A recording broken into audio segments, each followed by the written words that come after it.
36 of the nation's top college soccer teams converge in North Carolina. One of them will stand alone as a national champion in 2 weeks. That journey begins tonight for these two teams in Greensboro, North Carolina. It's hometown UNCG Spartans against the Omaha Mavericks. Paul Roper and Kyle Bond with you at UNCG Soccer Stadium.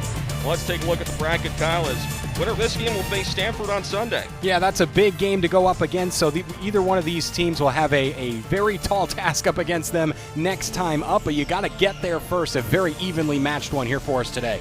UNCG, one of two teams to host here in North Carolina, will take on an Omaha team that was the second choice out of the Summit League. Denver originally supposed to come, but due to COVID they cannot. However, Omaha has some firepower led by the Japanese forward Hugo Kamatani. Yeah, if you looked up clutch performer in the dictionary, you'd find a picture of Kamatani. He scored the overtime winner against Oral Roberts in the Mavericks last game, and he's all the way going back to his time at Pima Community College. He scored a number of important goals there as well. A solid finisher, plays as a true target man. Theo Colum also leading some international flavor for UNCG. He's arrived in the collegiate scene from France. The freshman, a remarkable first season for the Spartans. Yeah, he's one of many internationals on the field today. Already established himself as a critical part of this Spartan squad. Incredibly experienced for a freshman thanks to his time playing for a fifth-tier club in France. His father, a former professional player as well, who played in the second tier. So this is a kid who's been around the game his whole life, and it shows, Paul. That it does. Colum leading the way with 7 goals for the Spartans this season. We'll have the opening kickoff coming up next. UNCG in Omaha, live from Greensboro.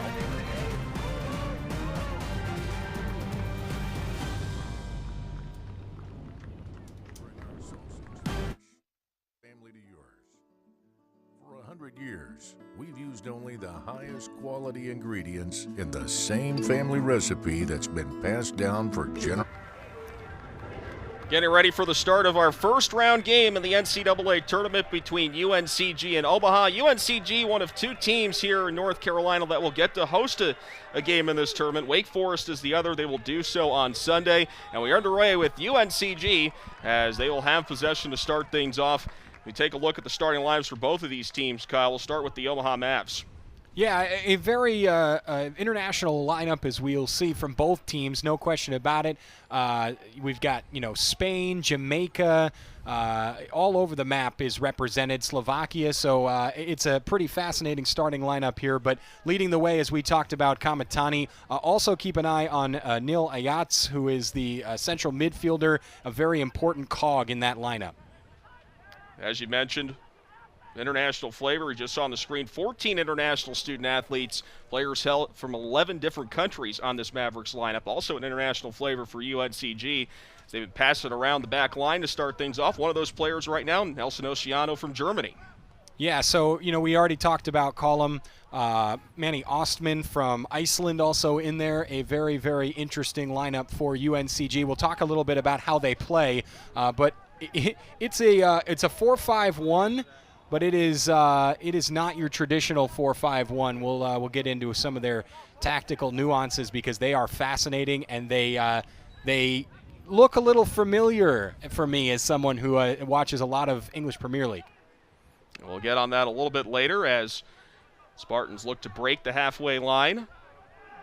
It's headed forward by Tevin Rochester of Omaha. Now a loose ball over on the left flank for UNCG. Able to recover it is Manny Osman. Scored the only goal in the SoCon title game that put UNCG here in the NCAAs. Cross coming in. Osman tries to settle it down, knocked away. And the Mavericks able to clear off the head of Rochester. Honestly, what we've seen so far from UNCG here just 2 minutes in, I'm going to have to scrap my tactical talk and kind of redo things because boy, things look interesting right now for the Spartans. Well, Rochester looking to start the break.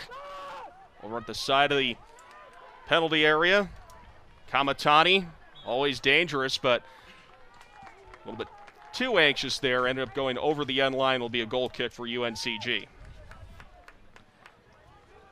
Kamatani, we mentioned at the top, coming from Pima Community College by way of Kashima, Japan. He was the Summit League's Newcomer of the Year.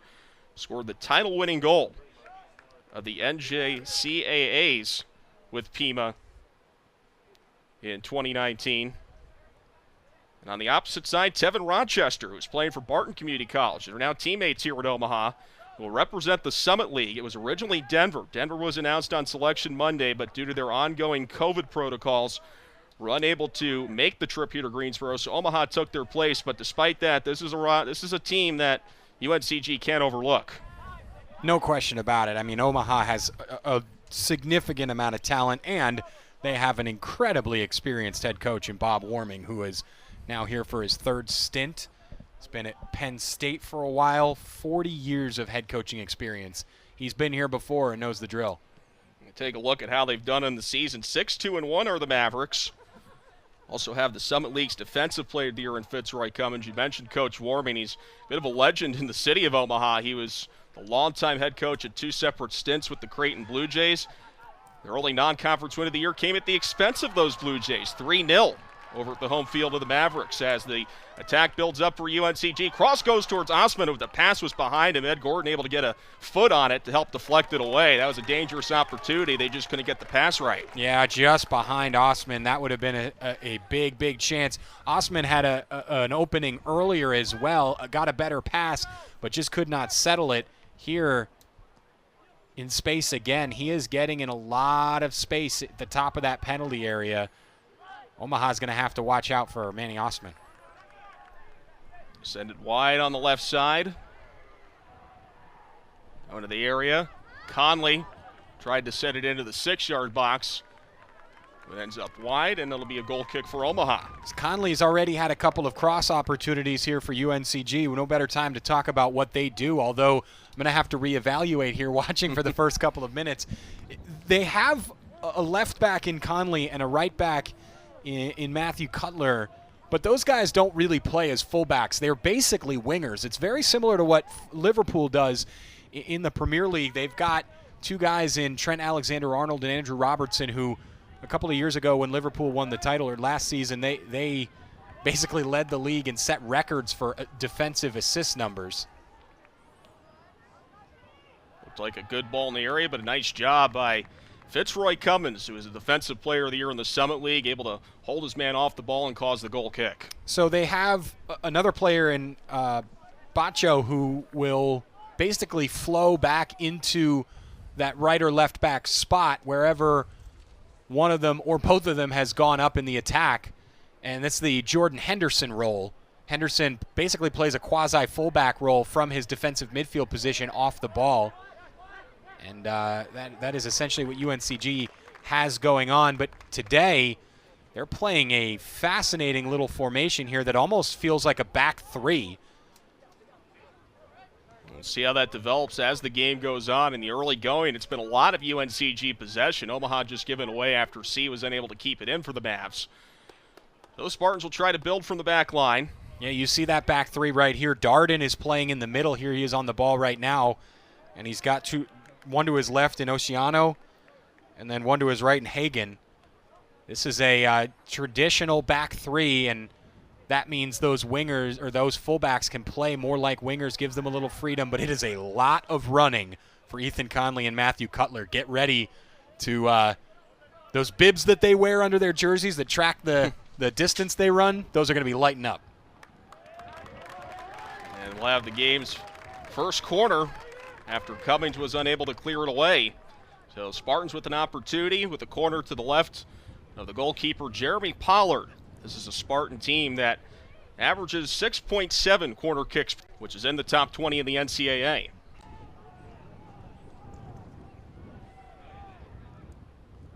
Interesting here to have the left-footed in-swinger from the far side. And it's Bacho at the top of the penalty area, but that was misstruck up top by UNCG's Daniel Mangaroff, and a goal kick. Yeah, Mangarov, just a freshman here from Georgia. He's another important piece of this UNCG lineup. They've got a couple of freshmen who really play key cogs in this system.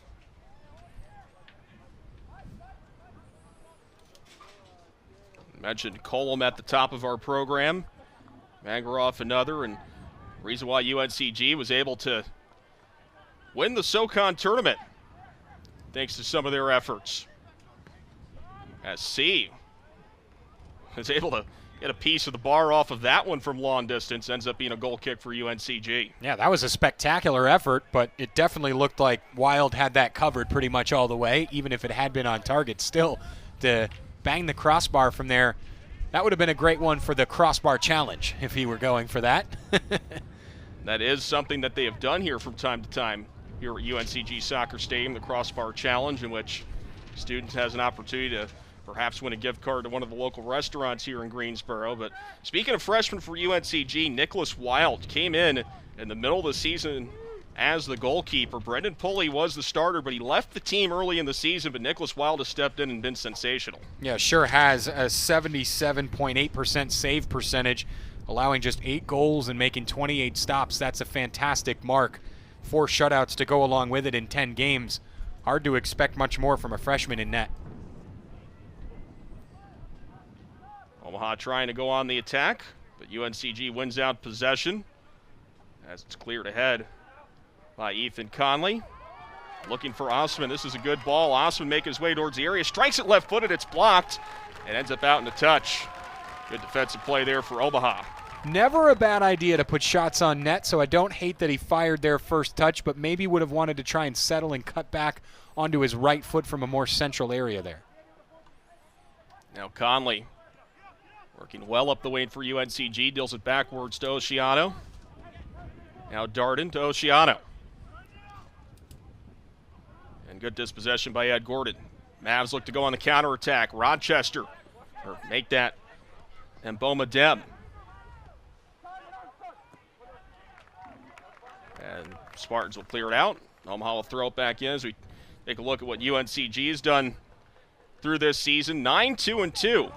Terrific year for Chris Rich's squad. Yeah, an absolutely fantastic one. And they're on a tear as well. You have to go all the way back to mid-season when they lost in overtime to Furman to find their last loss. On a great run of play here. Now it's Rochester as the Mavericks are on the attacking third. Backwards to Gordon. And once more for Donis, native of Slovakia. Entry was taken away by Ostman, who will clear it out for another Omaha throw. You mentioned that loss to Furman. That was the turning point of the season for UNCG. Coach Rich telling his team after that loss, be disappointed, be sad, be upset, but allow this to fuel us. If we take care of business, we have the opportunity to go on a run. They've been 5-0-1 since. They find themselves in the NCAA tournament for the first time in 11 years as Boma Dem tried an effort from about 25 out, well over the net, and a goal kick for UNCG. Omaha still trying to get its attacking legs under it. Haven't had a lot of possession, so not many opportunities up front. Just trying to figure out how UNCG defends. They've seemingly gone back to that traditional back four, but it's kind of hard to really pinpoint exactly what UNCG's tactical setup is, which speaks to the fluidity of this team. Nelson Oceano in general is played defensive midfielder. He's played a center back role here so far in just 10 minutes in, 12 minutes in. He's played a sweeper spot. He's all over the place. Looked to go long for Kamatani there, but it was cleared away by Oceano. Omaha remains on the attack. Gordon. Look to move the attack up the left flank. Spartans able to clear it to the back line, and chasing after it, Fitzroy Cummings.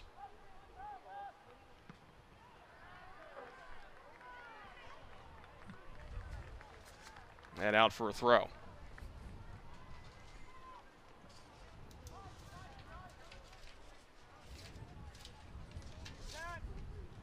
So pleased you've joined us. Just 12 minutes gone by in this one between UNCG and Omaha. Winner will face Stanford in the second round here at this venue at 5 o'clock on Sunday. One of 3 games that are hosted by UNCG here in Greensboro. They'll also have Penn State and UMass to open things up on Sunday at 1 p.m. That should be a good match between those two teams. Coach is very familiar with each other. Jeff Cook of Penn State against Fran O'Leary of UMass.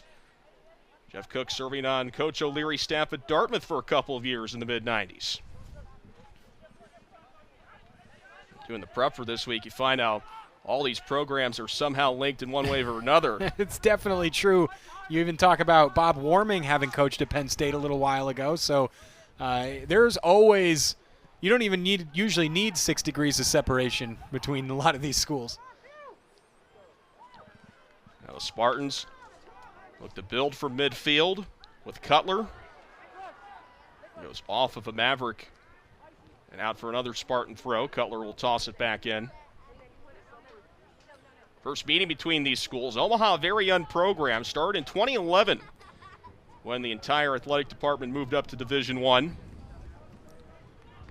they've managed to see some success. This is their second NCAA tournament bid. They lost 2-0 to FIU in 2017. They advanced to the NCAAs that year thanks to a 9-8 penalty kick shootout win over Denver.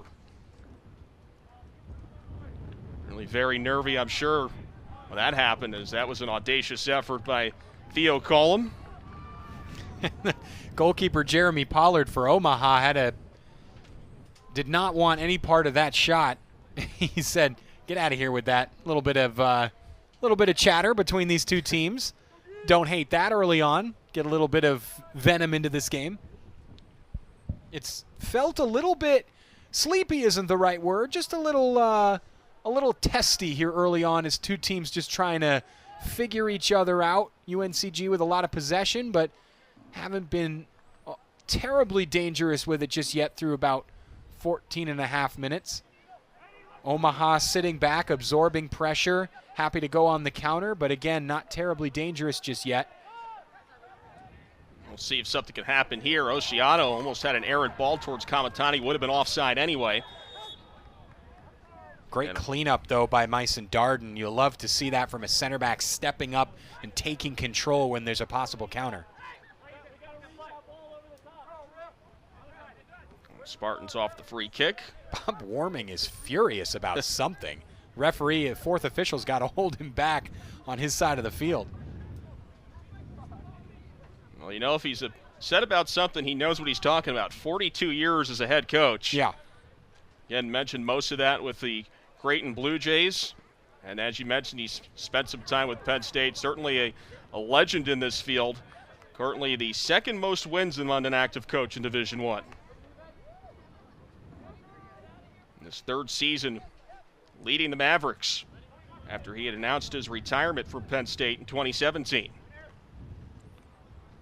And Bomadem plays it off of Conley. Stevie C will throw it back in. One of the many players who hail from Omaha playing in his hometown.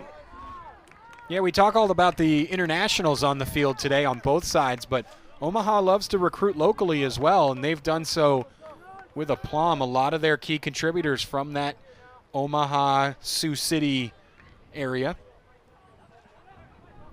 Ed Gordon also in the starting 11 today, also from Omaha, as well as Junior Natoa, who has seen some time on the pitch this year. Had a goal and an assist last time out in their overtime win against Oral Roberts, which came almost a month ago, April 3rd, and you wonder how that will factor in this game. This is an Omaha team that hasn't seen some competition lately due to the long layoff, as the Spartans look to generate something, but they cannot. It was cleaned up well.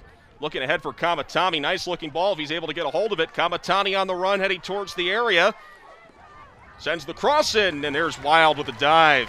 Able to snuff out that Maverick effort.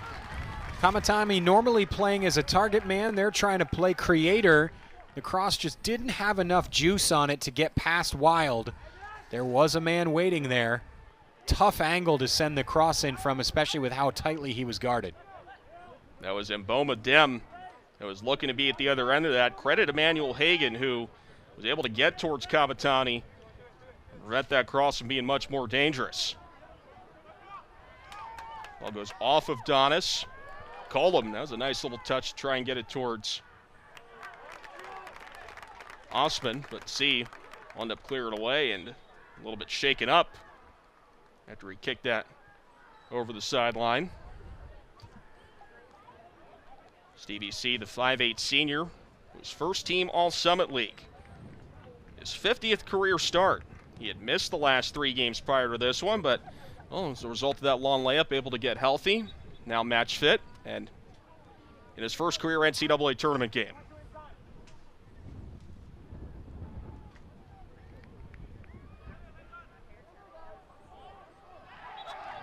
Players lock up Stevie C in the middle of that for Omaha. Gets the benefit of that call.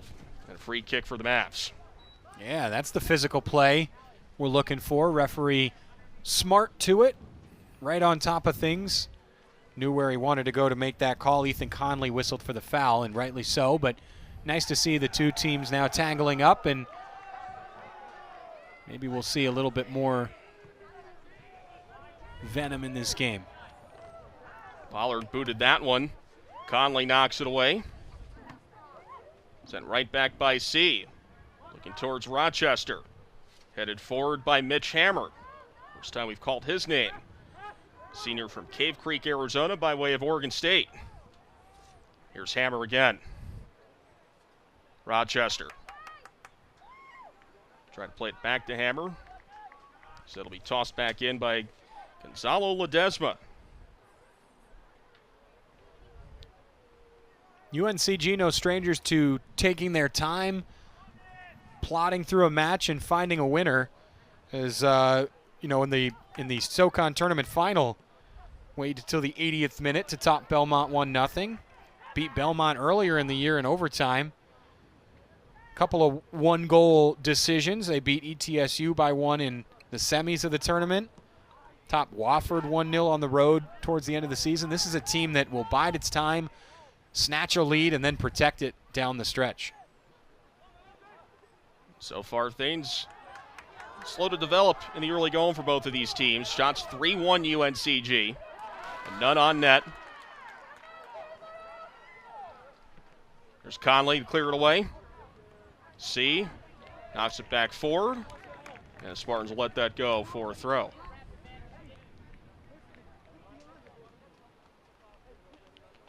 Chris Rich, in his second season leading UNCG, career record of 18-11-3. Formerly an assistant at a trio of ACC programs, Duke, North Carolina, and Virginia Tech. He was the 2019 SoCon Coach of the Year. Cummings gonna knock it away, and does a smart thing, played off his man, and out for a goal kick.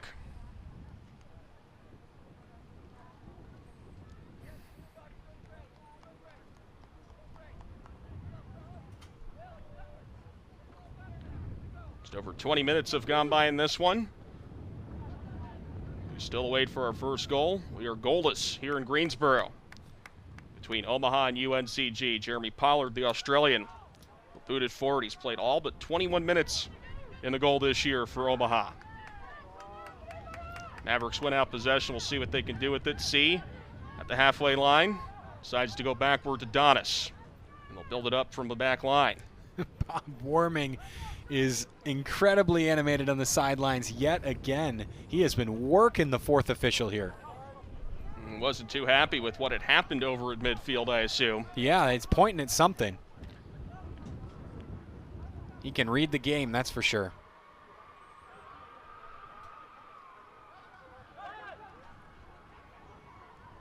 Good switch. It was led by Ledesma on the break. Now here's Rochester. Over to Neil Ayatz, outside of the area. Ledesma coming in from the back line to play it forward. Rochester. Nice job to spin himself around, trying to find some entry, but clogged up by Spartans. Couldn't quite get the clear, though. And a handball on Omaha prevents anything from happening. Mavericks starting to build some confidence, starting to build some legs on the ball, putting UNCG under a little bit of pressure. Nothing too backbreaking to this point, but definitely something for the Spartans to think about now is those balls through the midfield that worked through the first 10 minutes or so have not in the last 10. Omaha starting to win a little bit more of the possession here, but again, neither team with a true opportunity so far on goal. So it goes all the way back to Pollard. Has to play it with his feet as it went off of C. Looks to go forward for Rochester. Knocked down by Hagan. And he'll send it sky high. I don't think that's quite how C wanted to hit it there. Could allow UNCG an opportunity, but they'll end up out for a Maverick throw.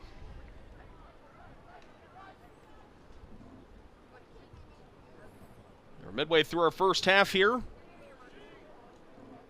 Still no score. One of 4 first-round games in the NCAA tournament taking place within the state of North Carolina this year, both the men's and women's.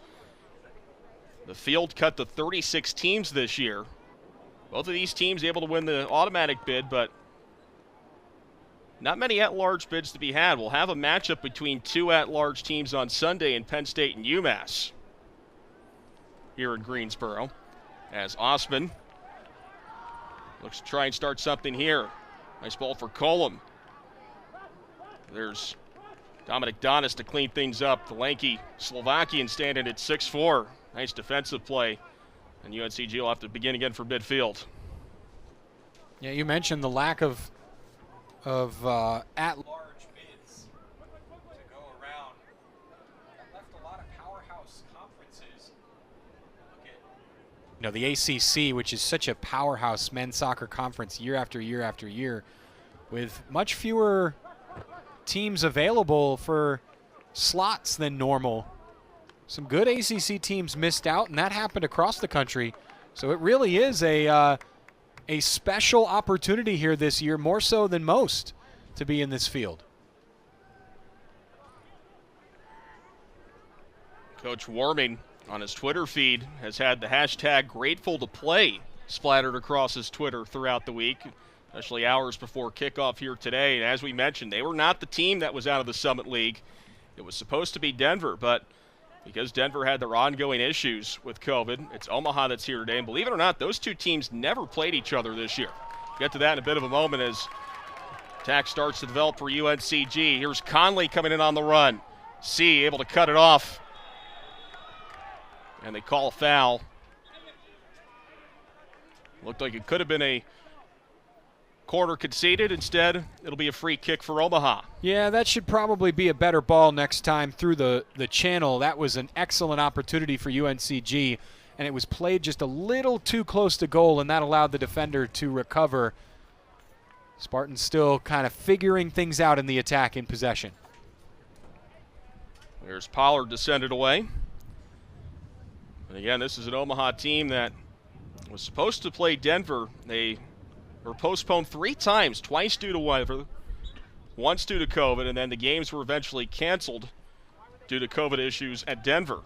So the top 2 teams in the Summit never got to face each other this year because of a myriad of issues. Yeah, and the way that the Summit League played out is fascinating because, you go back to Omaha's schedule, obviously Denver missing from the schedule, but also they won in overtime over Oral Roberts 2-1 to finish their regular season, and that ended up being massive because Oral Roberts was at the top of the standings at the time, and that win created a 3-way tie.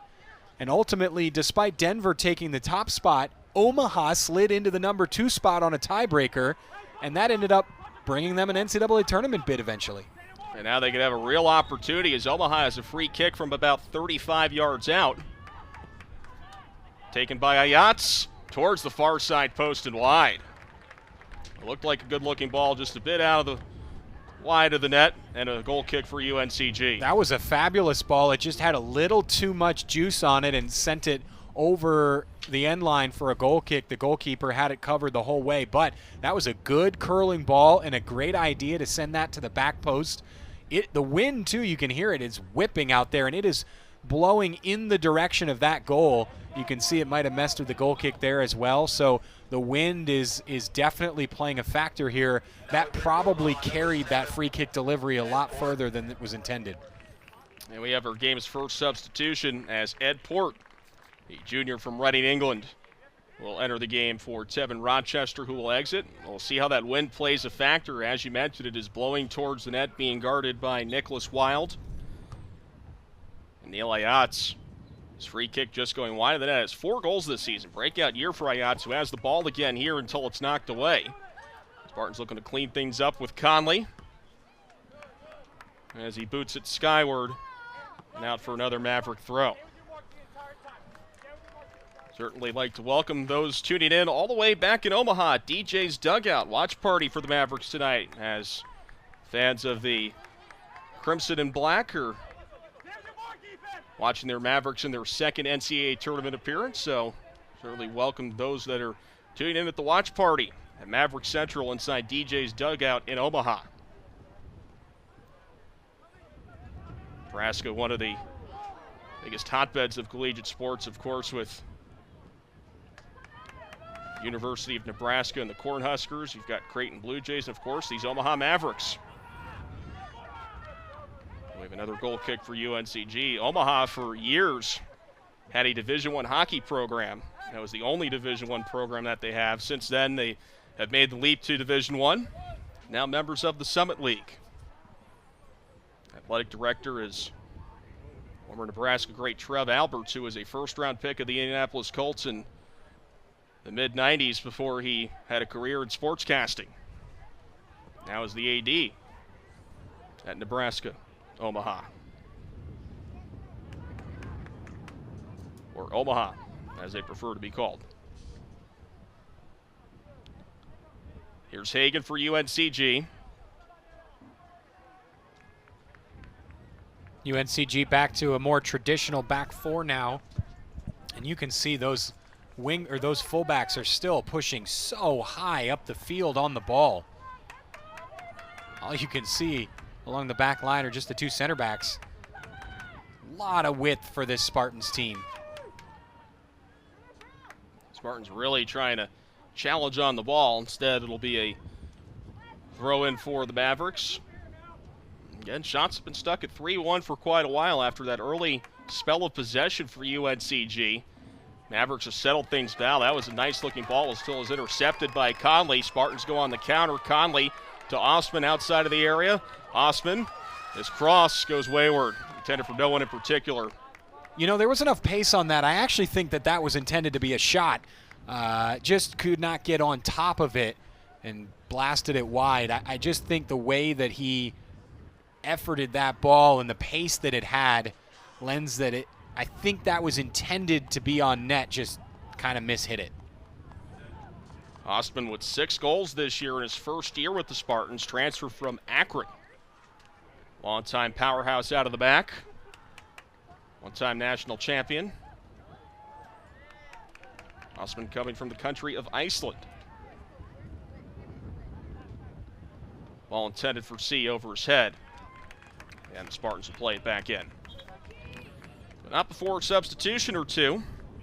Fernando Garcia, the junior from Charlotte, will join the fray. Angel Bacho will return to the sideline. It looks like Micah Albert. Spartans are happy to have him back. Micah Albert with 7 goals last season in 19 starts. Missed most of this season, but he played the last 2 games of the SoCon tourney. He's set to check in, not yet, but they're certainly happy to have him back wearing the blue and gold. Spartans are clad in the silvers today. Omaha in all blacks. As they knock it around at midfield. Ayat's looking ahead for Kamatani, ends up calmly in the hands of Nicholas Wilde. Distributes to the left to Conley.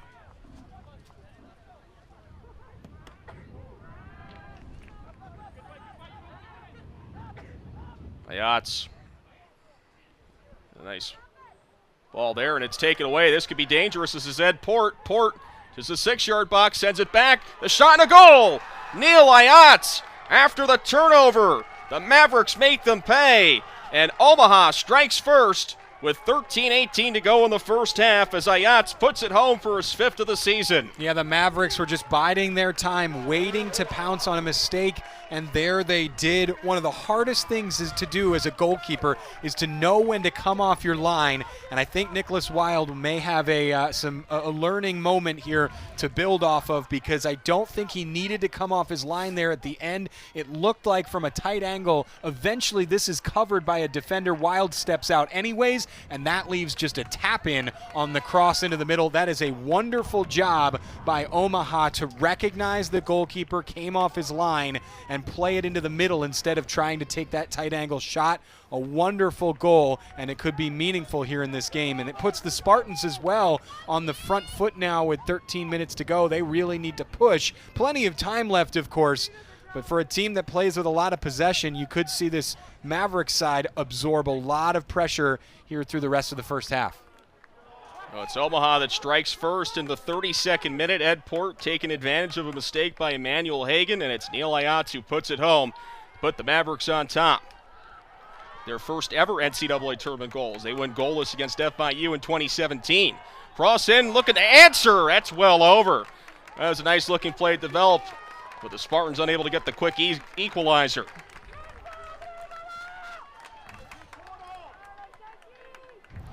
That would have been a real statement had UNCG been able to jump right back level. It's a great job to save the ball and send it into that back post. That is a high degree of difficulty. Garcia just blasted it over. Garcia looking to make the immediate impact as the reserve after Port had done so for Omaha moments earlier. Port came in as a substitution, and he assists on the first goal of the game by Neil Ayats. It's Omaha 1, UNCG 0. That could have been dangerous for Omaha after Oceano had fell. Mavericks retained possession. Here's Ayats, the goal scorer. Osman on him. Nice move by Ayats to get past Oceano. Ahead to Hammer. They go wide over to Ed Port. Port tries to send a cross and it's knocked down. And out for a throw is Matthew Cutler. Good defensive cover on that far side by Cutler.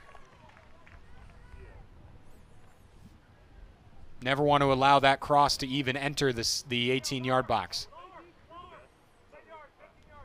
Omaha still in the attacking third. Played short to Hammer. And a foul on UNCG. That'll be a free kick for Omaha.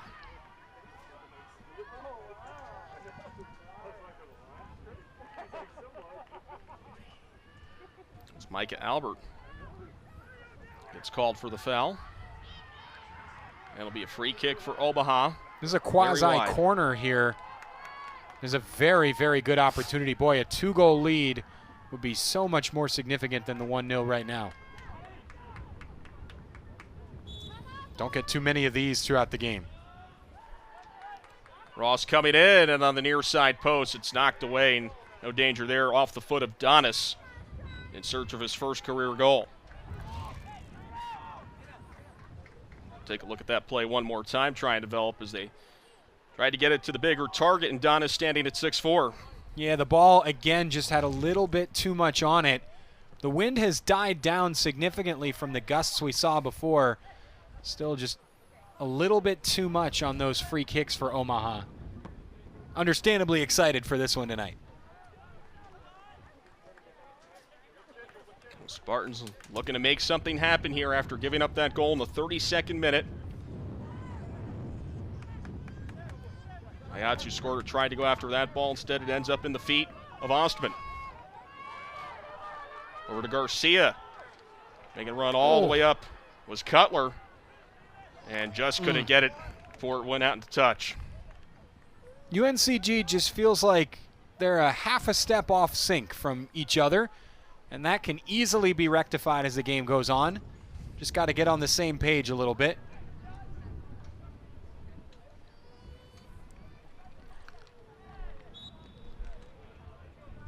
Certainly a good idea on that run by Cutler, just a little bit out of his reach. Yes, no question about it. A lot of pace on that delivery. It had to get past the defender, so it was necessitated, but just could not stab it on the arrival. Approaching 36 minutes gone by in our opening half as Osman dispossesses C. C looking to challenge. Oceano. Now Garcia on the dribble. And Osman's not, or check that.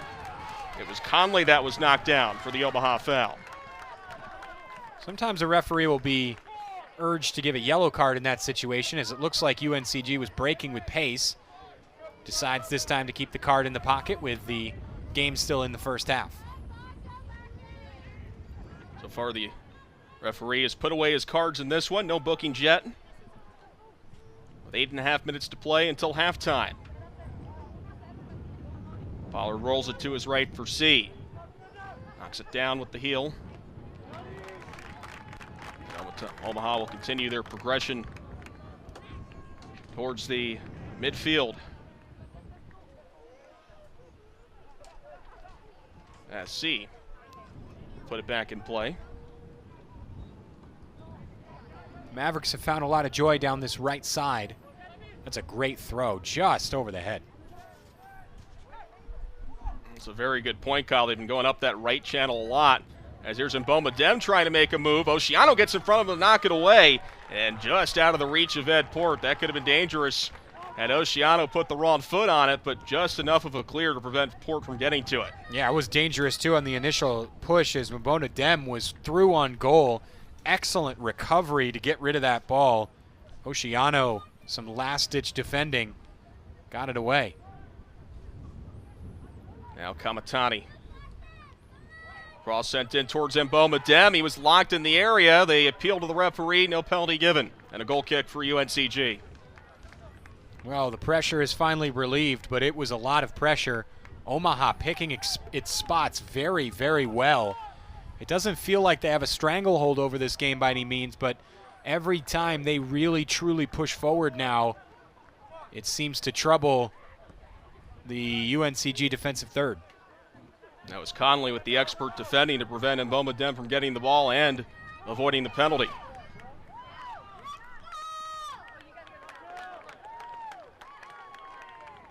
One ball sent into the seats. As Osman now has it in front of the area. Nice looking touch on the 1-2. Osman strikes it just wide. Didn't quite get a foot on it. Looks like this will be a corner, I believe. So still a chance for the Spartans to make something out of this. They're coming close. Closer and closer and closer. That was well defended. A lot of bodies in that area. Just did not allow him to get the shot off. That's why it didn't look well struck. Went off of Cummings and out for a corner. So UNCG's second corner. This time it comes to the right of the goalkeeper.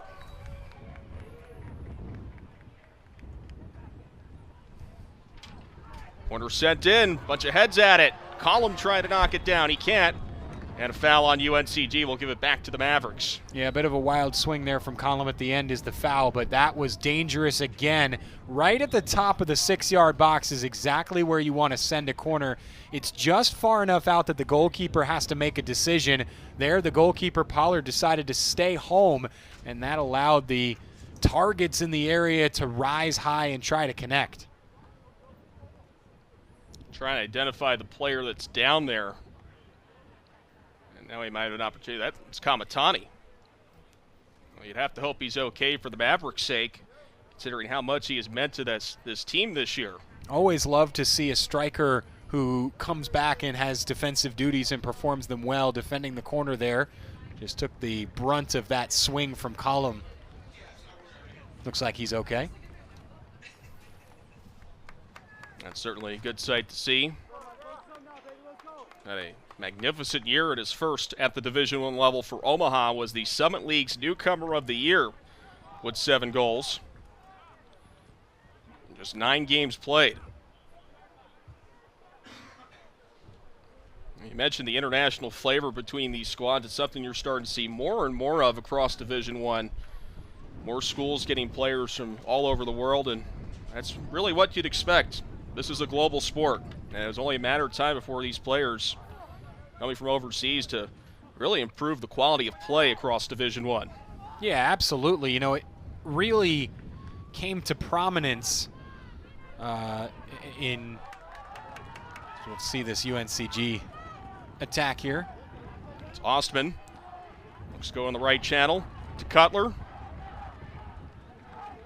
Cutler trying to narrow it a little bit. Sends in the cross. It's well over.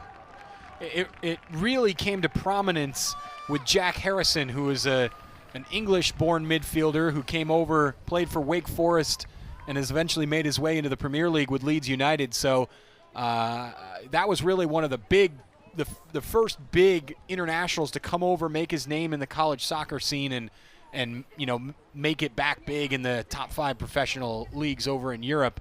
Love to see that, and wouldn't be surprised to see more of that down the road.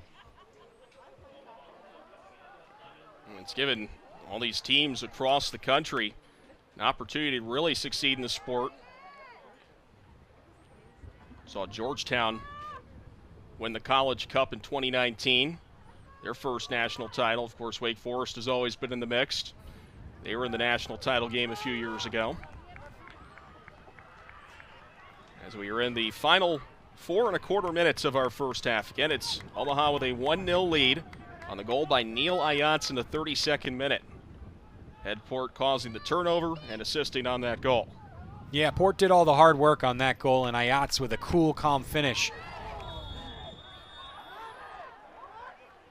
Dangerous challenge at midfield. C down for Omaha.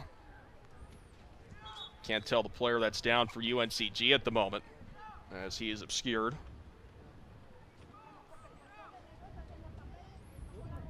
Miguel Gomez looking to enter the fray for Omaha when he's able to on the sidelines here in the final stages of this first half. I believe that's C who is down. He's just gotten up now. Still trying to figure out who that is for UNCG. I believe it's Garcia, who came in as a substitution earlier. It is Fernando Garcia that's down. Tried to make an impact earlier. Looks to be trying to just shake something off there. Has not asked for the trainers yet. That's notable because if the trainer comes on, the player has to go off at least for a moment. Glad he's okay. Was a bit shaken up on that collision with Stevie C. That ended up in a free kick for Omaha. It'll be UNCG possession.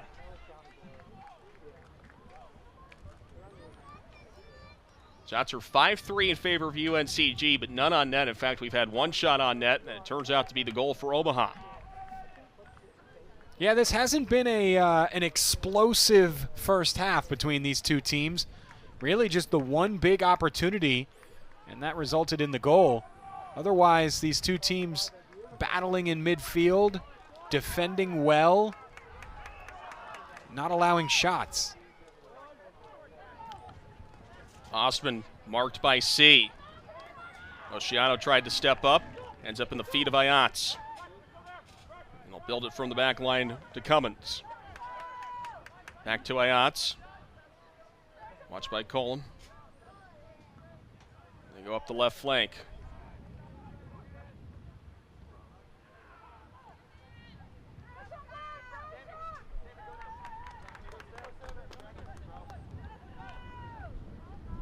Ayatz now to Hammer. Hammer in the center channel to C on the right side. Back to Hammer. Back to the center circle for Ed Gordon.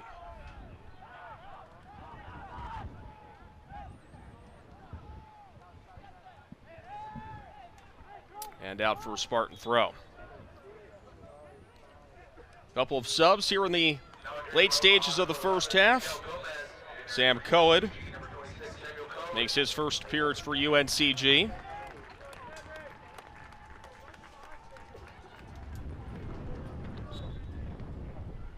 And Miguel Gomez, who's been standing on the sidelines for a while, on the pitch for Omaha.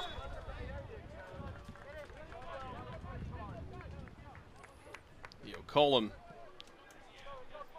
take the seat for UNCG, and it looked like it was Mboma Dem that went off for the Mavericks. Final 100 seconds to play until halftime, as Neil Ayatz's goal remains the difference.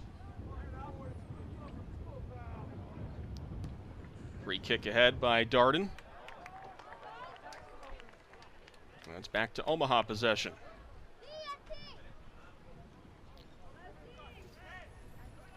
I'm sure Omaha will be very pleased with the result should this stand for the final 70 seconds after that early surge by UNCG. We'll get the halftime thoughts of Kyle Bond at the end of this first half. Now here's Miguel Gomez. Gomez. And it's dispossessed by Ostman. Taken back by Gomez. Gomez going to weave through the defenders. Over to Hammer. Hammer at the edge of the area. Sends in the cross. Knocked away by Darden. And cleared out by Conley. Spartans look to start the counter. There's C able to clean it up at the midfield stripe. And eventually knocked out of play by Fitzroy Cummings. Spartans looking to hurry here. Try and get the equalizer before the break. Ostman. Out for another Spartan throw. And the ball ends up wedged in one of the seats. That will not benefit UNCG as the clock continues to tick. So that'll be it for our first half. And it's Omaha with a 1-0 lead. Taking advantage of the turnover. Neil Ayatz finishing it from a nice assist by Ed Ford, who created the opportunity. Yeah, I mean, it was a great goal for Omaha and really a moment for them to savor here in the first half. I think for UNCG, you know, we'll talk about it a little more through halftime, but they seem a little jittery at the moment. Some turnovers that have led to some chances, including the one that led to the goal for Omaha, and they just don't seem to be in sync in the attack. I think they need a little bit more out of Manny Ostman. Got to get him on the ball a little bit more as a creative force and somebody who can make things happen up front. But for Omaha, done great. That they have. It's Neil Ayatt's goal. That is the difference. And Omaha with a 1-0 lead as we have halftime here at the NCAA tournament in Greensboro.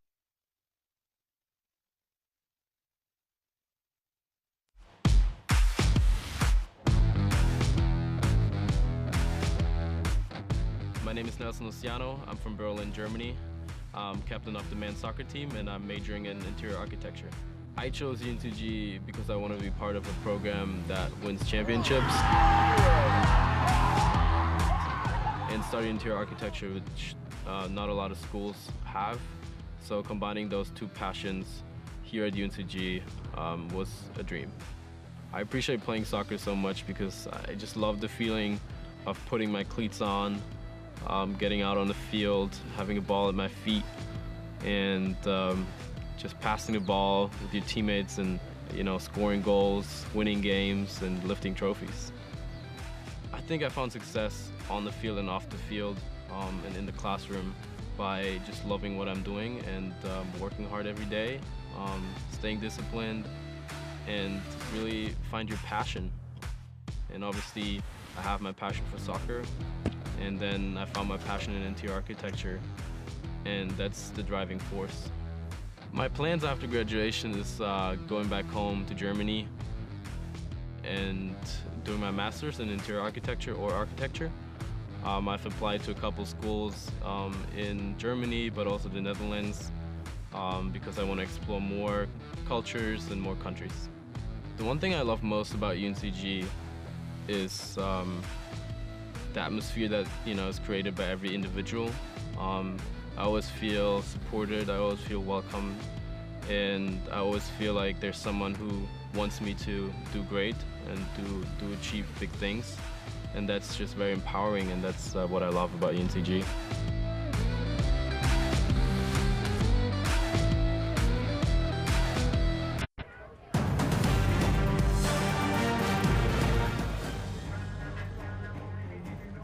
Omaha 1, UNCG 0, first round game of the NCAA Men's Soccer Championship. Paul Roper and Kyle Bond with you from the UNCG Soccer Stadium in Greensboro, North Carolina. We're so pleased that you've joined us. 36-team field this year in the shortened tournament due to the pandemic, taking place throughout the state of North Carolina. As we take a look at some of the bracket, winner of this game will face the 4-seed Stanford on Sunday. Yeah, there's a lot of power in this area of the bracket. Wake Forest fell to the 5 seed, but that is an incredibly strong program. Obviously, UNC, another ACC team, is very strong. Stanford, a perennial power. There is a lot of top-level talent in here, and then the mid-majors, Coastal and Charlotte, are nothing to sniff at. So, and they're playing in their backyard as well. So this is a very, very strong portion of the bracket that we are looking at right now. That we are. Wake Forest, as you mentioned, always a contender in the ACC, taking on a very intriguing Coastal Carolina team out of the Sun Belt.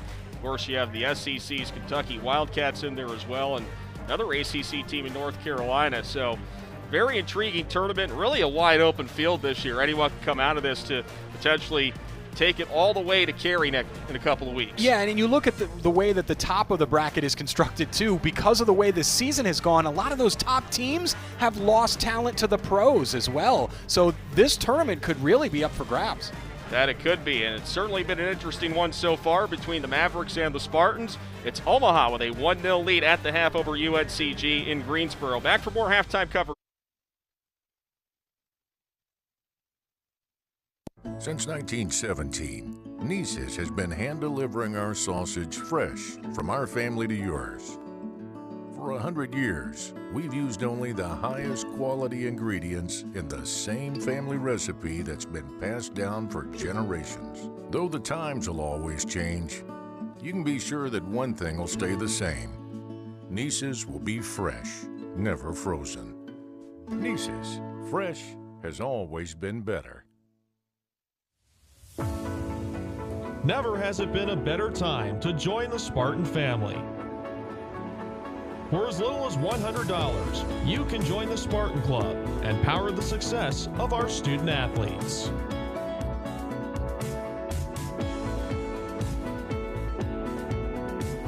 Visit SpartanClub.org today. The Spartan Club, supporting student athlete success since 1986. Geico makes it easy to get help when I need it. With licensed agents available 24/7, it's not just easy. It's having Jerome Bettis on your flag football team easy. Go get him, Bus! Ooh. Come on, Bus. Come on. Hey, wait. Man, I got the flag. I got your flag, man. I got your flag. It's Geico Easy, with licensed agents available 24/7. 49-0. More than 500 physicians and providers, 30 medical specialties, 100 locations, all with a single goal, to help you feel your best. Cone Health Medical Group works collaboratively to ensure students, faculty, and families get access to the right care with the right provider, in the right place at the right time. With offices close to where you live or work, you'll find a partner focused on helping you prevent illness and improve your overall health and well-being. For more information on exceptional care in your neighborhood, visit chmg.com. The Southern Conference celebrates 100 years. Born in the South, raised on innovation, driven by competition, this trailblazing conference has emerged as a national leader on and off the field, marked by notable achievement, motivated by building lifelong leaders. It has been a memorable century. With respect for our legendary past, we move forward with honor, embracing the challenges of the future. The Southern Conference. We're just getting started.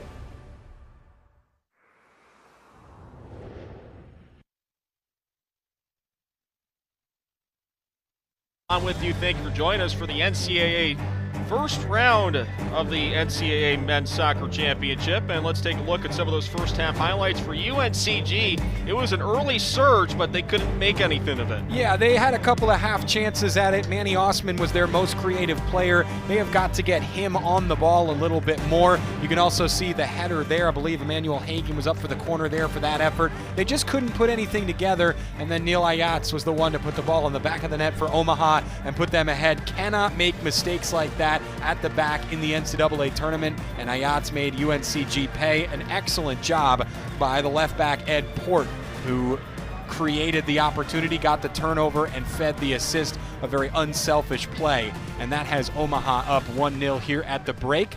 Omaha did very, very well in the first half, biding its time, picking its spots. They defended expertly. UNCG didn't really have a one clear-cut chance in that first half. Couple of half chances, but that's going to happen at this level. Overall, Omaha has defended expertly. That they have. You take a look at the shot total, 5-3 for UNCG, but none of those on net for the Spartans. Mavericks getting their lone shot on the net, into the net. And as a result, they lead it 1-0. Mentioned Ed Port with the assist on that goal. His fourth of the season. It was Ayat's fifth goal of the year. So we take a look at the rest of the halftime stats. UNCG with 7 fouls to Omaha's 4, and they also have the only 2 corners of the game. Yeah, UNCG has shown signs of life. The two corners, they played very well, had that header that went wide, and have put the deliveries into the right spots. Just a little bit out of sync. The foul count shows that. The mistakes at the back and just the lack of offense. This Spartan squad is a very talented one, and Omaha will not want to just sit back and defend here in the final 45 minutes. The best defense is offense in this game, and I think the Mavericks are aware of that. We'll see if the Mavericks do just that here in the second half, as we're just about ready to get things started. I mentioned Ed Port had the assist on that goal. Has the record for most assists in the NJCAA with 54. That included 33 in 2019 at Genesee Community College up in New York State. And that seems like a lot, Paul. It is a lot. They were in a, to put it kindly, a weaker league. As a result, they were winning games by scores of 15-0, yeah, 14-0, and he had a lion's share of the assists, so much so that he holds the junior college record for most assists in a career, but has made himself a nice career so far at the Division I level for Omaha, assisting on the lone goal tonight by Neil Ayatz. Underway with the second half here in Greensboro. Winner of this game will face the 4-seed Stanford on Sunday. One of 4 first-round games across the state today. The NCAA's decision put the entire tournament in North Carolina, which was a result of the pandemic, to try and limit travel and also compress the tournament into just 2 weeks. And they've picked out some really beautiful facilities. You know, the field here in UNCG, even after a full season on true grass, it looks in good shape and is played in good shape. I was down in the field in Matthews, North Carolina, at the Sportsplex at Matthews, and that field is sparkling. I mean, that facility is spectacular. A couple of games at Wake Forest, that's a wonderful field there at Spry Stadium. Always draws a good crowd, and they've got obviously with social distancing rules, a good quarter crowd or so attending those games. All over North Carolina. And then, I mean, what can you say about Wake Med Field at Cary and that complex there that they've got for the third round through the final? Just a wonderful soccer tradition and culture here in North Carolina that's being taken advantage of. And this is actually not the only venue in Greensboro. There's also games being taken place at Bryant Park at McPherson Stadium, the home of the NC Fusion Club team. Of course, Cary, the longtime home of the College Cup. And will have a lion's share of the games in both tournaments this year. There's a good ball for Colum over in the corner. He's being watched by Ledesma and concedes the corner. That is experience, and you don't see that often from a freshman playing that out for a corner. He knows he's in trouble down there. Can't really do much to get around the defender, so poke it out for a corner. And he has the accuracy to do that as well. As I mentioned in the open, Colum, a freshman, but has a lot of experience playing in the 5th tier of the French soccer setup, and his father played in the 2nd tier professionally, so he's been around this his whole life. Spartans tried to play it short on the corner and ends up calmly in the hands of Pollard, so UNCG unable to do anything with their third corner of the game. That was a great delivery, though, from Baccio. He put it in the right spot, just out of reach of his target there at the near the penalty spot. That short corner can work wonders if you do it right. We'll see if the Spartans can use that corner opportunity for a little bit of momentum. Again, they had the early spell of the possession at the start of the first half until Omaha settled things down, eventually scored the game's only goal in the 32nd minute. Decide to play it from the back line. Oceano. Darden. Now Hagan, hoping to atone for his error early in the game that led to that only goal. Off the head of Colum and into the feet of the goalkeeper Pollard, and he'll decide to play it by grabbing the ball with intent to distribute it.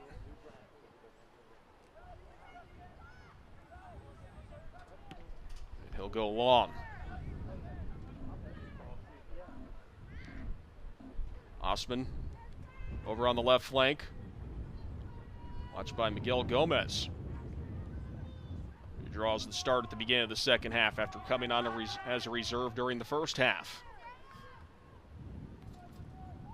The wind has started to whip again. It had been like this in the early portion of the first half and then died down. Now it's getting windy out there again here in Greensboro as the sun sets. Again, that wind blowing towards the net, now occupied by Jeremy Pollard to our right. UNCG attacking that end. Bacho. Ostman. And calmly knocked away by Hammer. Omaha seems very happy to sit back and absorb pressure. They seem not just happy to do so, but comfortable doing so, which is the mark of a team in sync.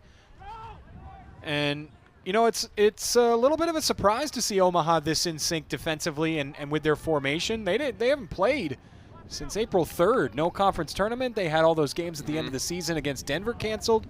So this is a team that hasn't played in almost a month. But sometimes, you know, lack of game action doesn't always speak to a lack of action overall. And a foul on Omaha. We'll give it back to UNCG. To be precise, 27 days was the last time that Omaha saw themselves on the pitch. In an overtime win against Oral Roberts in Tulsa 2-1. Winning goal by Hugo Kamatani. That was his overtime goal that helped secure their berth in the NCAA with a little help from Denver not being able to play this week. Garcia going after it. Now it's Cullum in the area. Garcia down for UNCG. Cullum trying to create some space. Going for goal. It's blocked.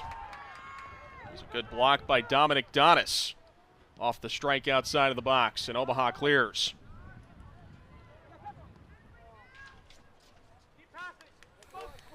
Well, again, UNCG coming close, but still not able to put a good effort on net. Just looking for that final ball here as they build forward.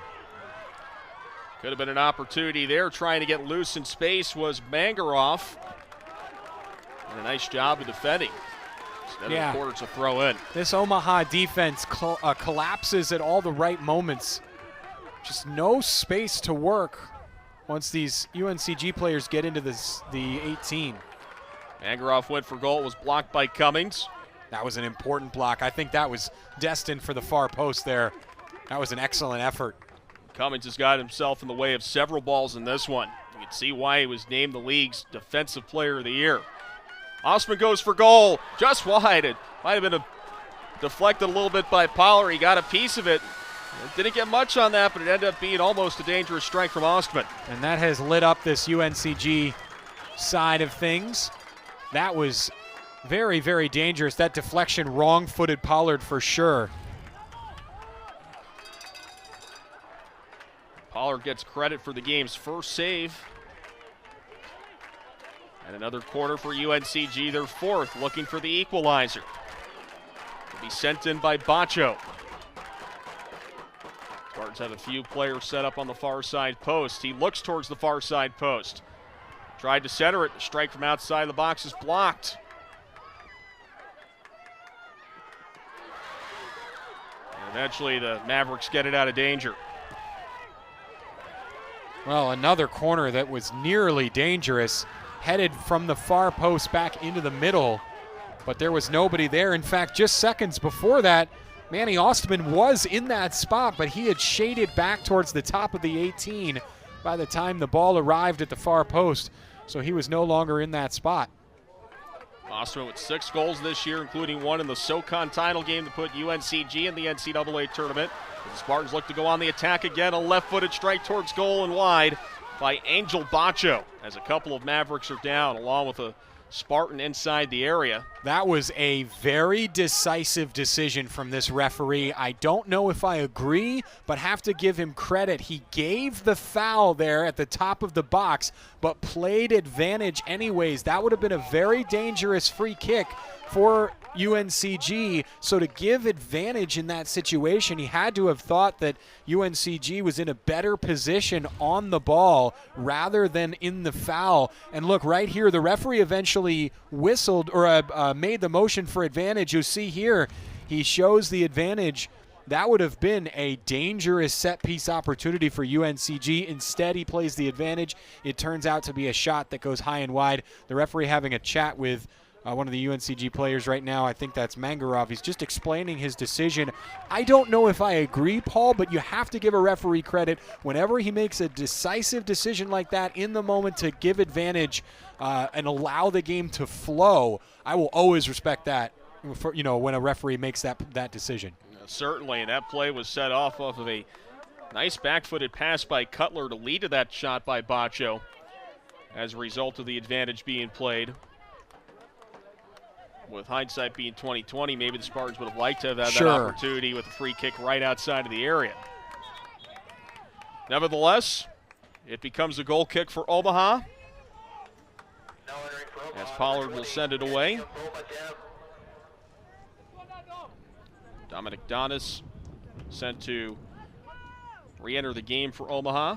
And brought back Mbona Dem as well, who came off towards the end of the first half and stayed on the bench at the start of this 45. He was slightly dangerous in the first half. Definitely had some moments on the ball. Boy, the wind is whipping.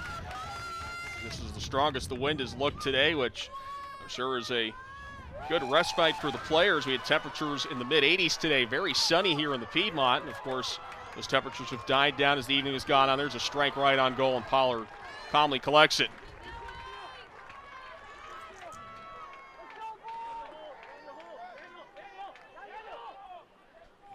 As Colum with the strike on goal. Pollard now with 2 saves, both in the last 5 minutes.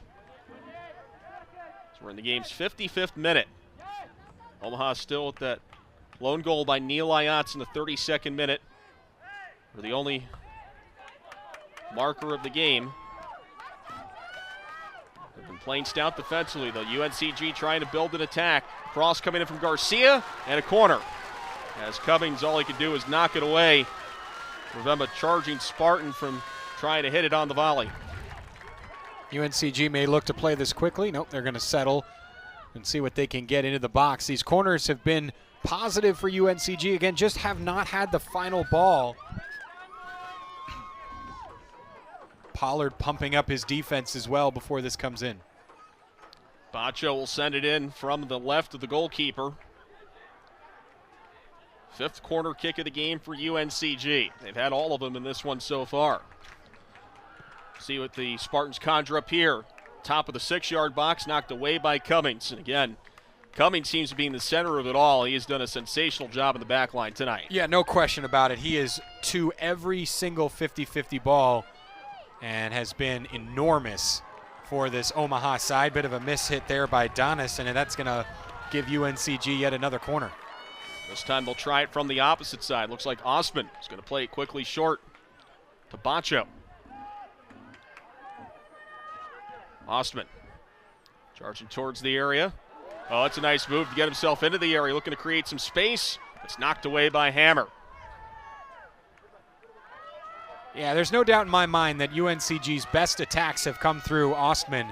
They will want to get him on the ball more and more near the top of the 18. Cross from Baccio was blocked. Out for another Spartan throw. As Conley will return it into play off of Ostman.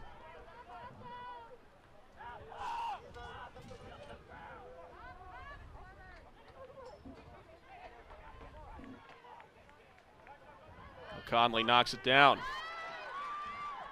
Tries to keep it in the field of play. There with the leap on the grab is Pollard. And that'll ease off the pressure from UNCG for now. Quickly ahead, this is Ayatz, game's only goal scorer. As Omaha looks to build something towards the attacking third. Nice play by Baccio to take it away from Mboma Dem. Here come the Spartans in the other direction.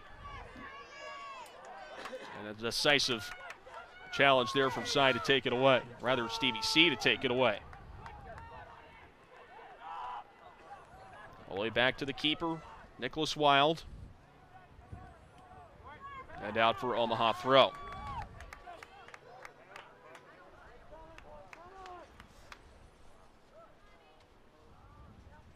We mentioned the job that Cummings has done on the back line so far. This is an Omaha team that has built a lot on junior college transfers. Mentioned Kamatami coming from Pima Community College earlier. As he strikes for goal. That was dangerous looking just on the wrong side of the post, but a ferocious looking strike from the Japanese forward. Yeah, he can take aim from pretty much anywhere on the field. Bit of an audacious attempt there, but not far wide. Take a look at that once again. That left foot. Whew. Left-footed hammer there from Kamatami, looking to double the score for Omaha. Now here's Cutler. Bacho looking on the opposite side of the field now. Head to Mangaroff. Looks for Garcia. And there's Cummings to clear it away. Well, Cummings, also a junior college transfer, comes from Iowa Western Community College. We'll get into that in a bit. As the Spartans remain in the attacking third.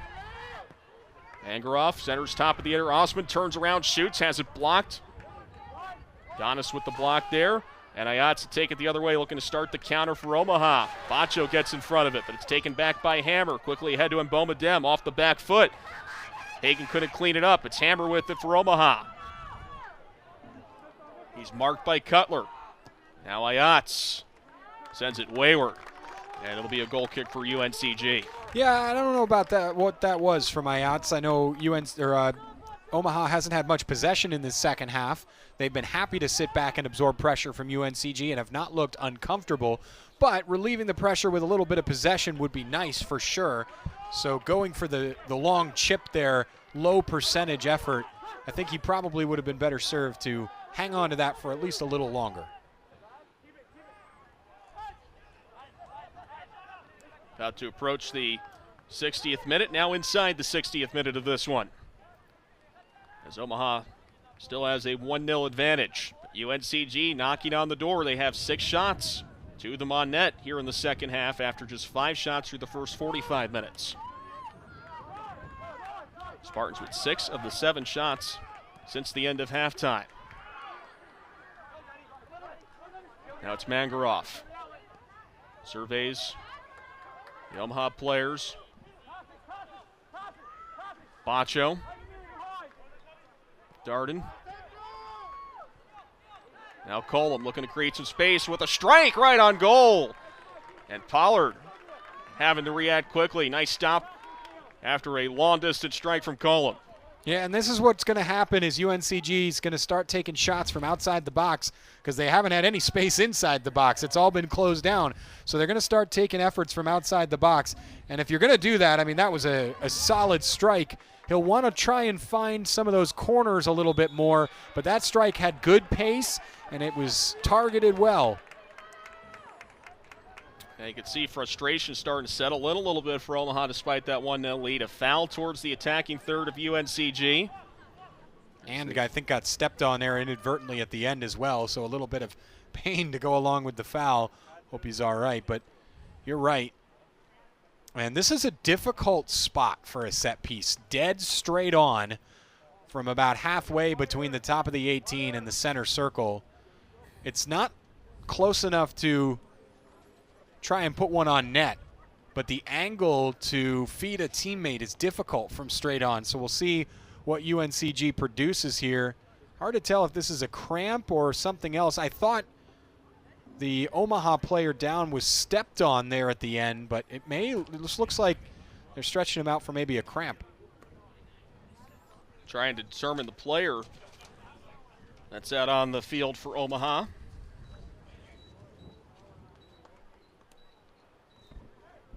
Unfortunately, his number's obscured. So they continue to tend to him as the clock is stopped with 29:36 to go in our second half. And Omaha with the advantage on the 32nd minute goal by Neil Ayats. Off the turnover by Emmanuel Hagen. Edport took it away. Mavericks had numbers as a result, and Ayats put it home with a calm finish off a great feed from Edport. That player now back up on his feet. And it's Ed Gordon that was on the pitch as he looks to shake it off. Well, while we wait, we have our Second round coming up on Sunday at 1 p.m. Penn State and UMass, battle of Northeast teams. Going at it here in Greensboro. That should be a good one between those two schools. Penn State, second place team out of the Big Ten. UMass, an at-large team out of the A-10. It's not something you see very often, especially in a chopped-down field. Not many at-large bids to go around. There you go. So two at-large teams doing battle, and for UMass, a 3-3 draw against Virginia Tech may have been what pushed them into the field. The committee very impressed with what they are able to accomplish against that Hokie soccer team. Even though they didn't get the win, they did get a draw on the road. And that was after a game against Rhode Island had been canceled. So Coach O'Leary took his team, drove them down to Blacksburg, and they got the result that they wanted that, along with their RPI of 15, helped them into the field of 36 of the NCAA tournament. Free kick here for UNCG after the delay with Ed Gordon being tended to for Omaha. So Oceano will begin the play for Ostman. Conley outside of the area. Sends the cross in, knocked away. That was a nice reaction there from Pollard. Again, you talk about stepping away from the line, but good timing there by Pollard. Yeah, very good, and he also was on target with his tip. That is a difficult skill for a goalkeeper, to be aware of where you're tipping the ball, because if you tip it right into the direction of an attacker, now you're on the ground, out of net, and an attacker has the ball. Here's Colvin space. Ostman outside of the area, trying to weave through defenders. Spartans still with possession, now backed up a little bit. Cutler sends it towards the 6-yard box. It stays in the field of play. Well, they're going to say it went over the end line. Spartans thought that they had avoided the goal kick, but were denied by the sideline official. It's a goal kick for Omaha. Another good spell of attack ends without a shot on target. UNCG seems to be inching closer and closer and closer. The question is now, the way that this game has flowed, will they have enough time to truly put it together and figure out this Omaha team? 28.5 is a lot of time left, but they've been making slow progress towards putting good efforts on net.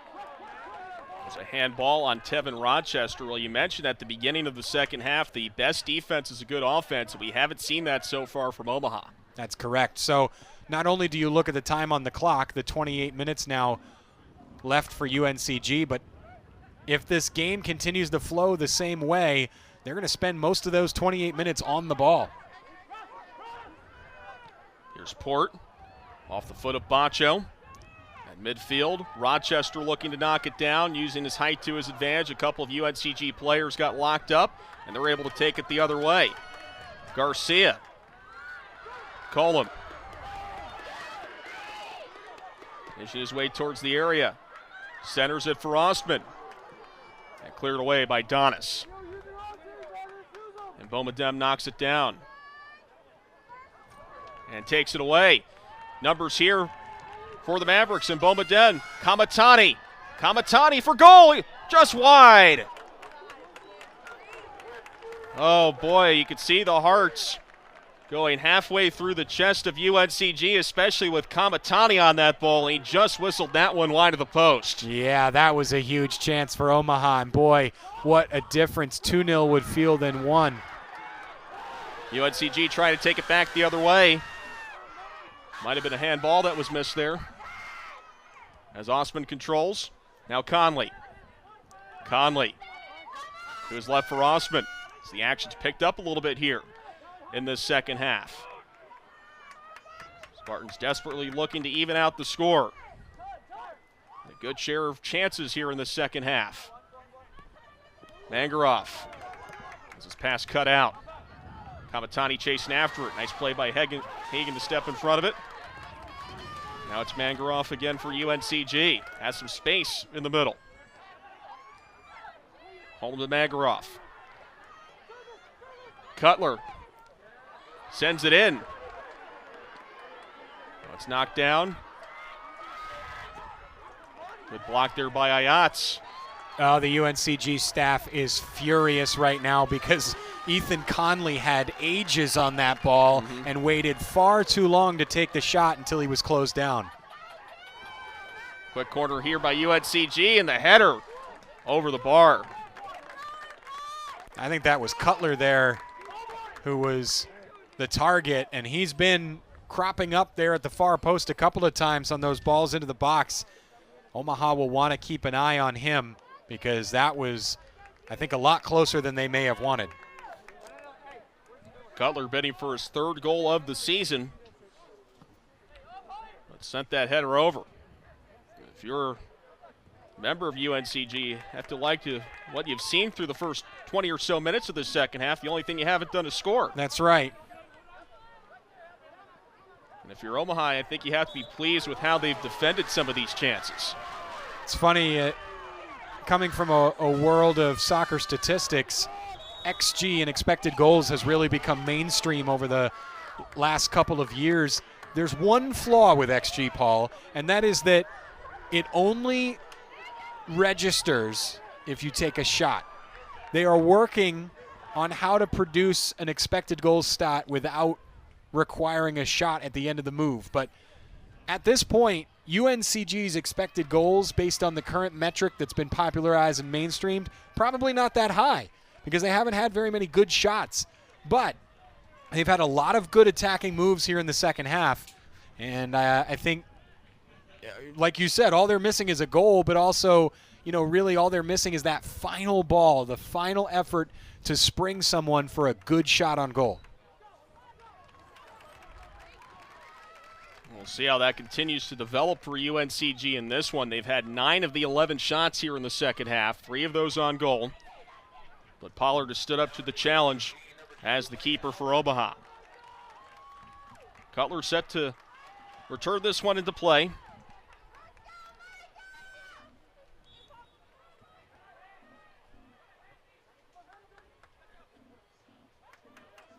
It's off the head of Hammer. Cullum chasing it down. Looking to start the rush for UNCG.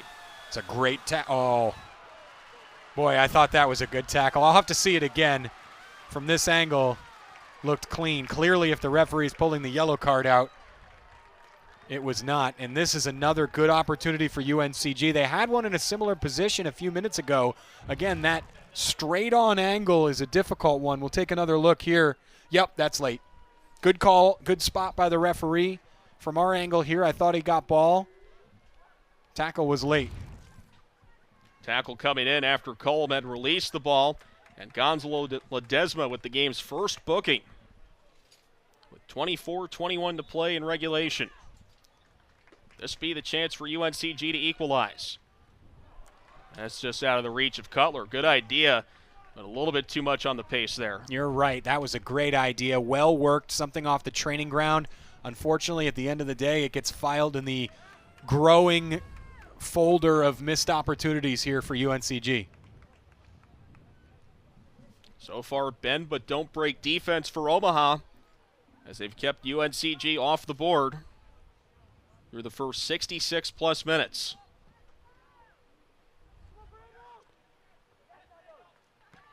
Garcia won out that header.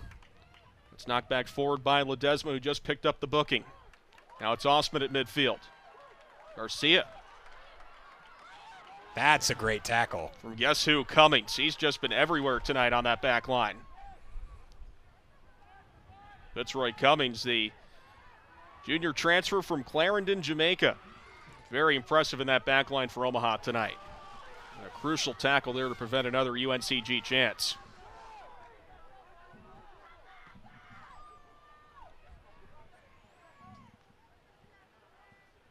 Yachts wins it out to Rochester. And a foul on Omaha. Bit of a wayward arm there from Rochester. Got Bacho right in the face. Now it's Hagan. Over to Cutler. Here's Albert. Over on the right flank for UNCG. Albert charging towards the area, then backs up a little bit. Retreats it to Bacho. Comes in the cross. Pollard charges for it and grabs onto it. Pollard reads it well. To snuff out that offensive chance for UNCG. Honestly, and I can say this from a little bit of experience, the most difficult part about playing goalkeeper is knowing when to come off your line and when to stay home. Pollard did a great job of coming out and grabbing that. Another great tackle by the Omaha midfield there. That was Ayats that won out the ball that time. UNCG will take it back the other way with Ostman. Ostman trying to settle it down, looking to move it past Hammer, and decides to go backward. And that was intended for no one in particular over on the left side. Someone missed his run there. Yeah, UNCG, I think just they're getting back to that sputtery look that we saw midway through the first half. Not sure if it's just tired legs, nerves, whatever it might be. You know, the product of being a goal down. Just a little bit out of sync at the moment. Kamatani trying to chase it down. He's able to win the ball out. Kamatani. Hammer. On goal, knocked away by Wilde. Terrific save. Kick save and a beauty for Nicholas Wilde to keep it from being a 2-goal game. Wow, there is a lot to talk about in that move. First, the stuff by Kamatani to get free. And he gets free again. Kamatani! It's in! Hugo Kamatani doubles the score. His 8th goal of the season. Omaha on the counter has made this a little bit more of a mountain to climb for the homestanding Spartans. It's Omaha 2, UNCG 0. I mean, what a 30-second stretch there from Hugo Kamatani. First, he somehow gets by the defender there on the end line. No idea how he made that happen. The shot was wonderfully saved. And then here splits 2 defenders and finishes calmly and coolly like any clutch striker would. Hugo Kamatani. Great skill, great finishing.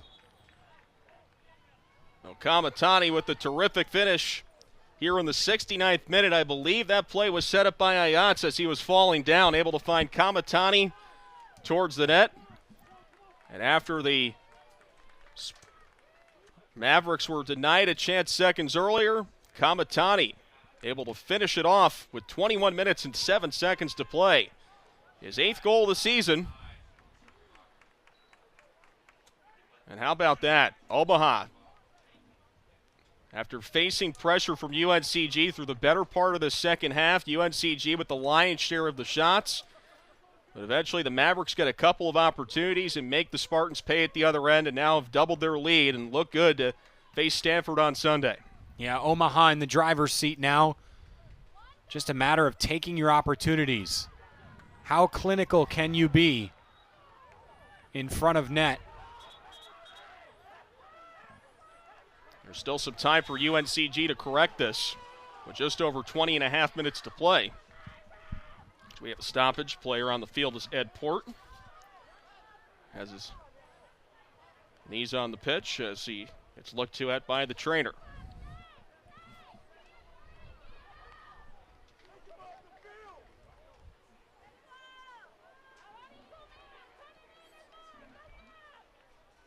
Boy, what an important 30 seconds that was. Looked like that could have been a game-changing save for Nicholas Wilde. Yes, it certainly did. And you know what? Credit Omaha for not giving up on the play once that save was made, because that was an enormous opportunity that was snuffed out when Hammer took that shot. He had all day one-on-one to make or to put Omaha up 2-0. The save was made, an excellent, excellent save by Wilde.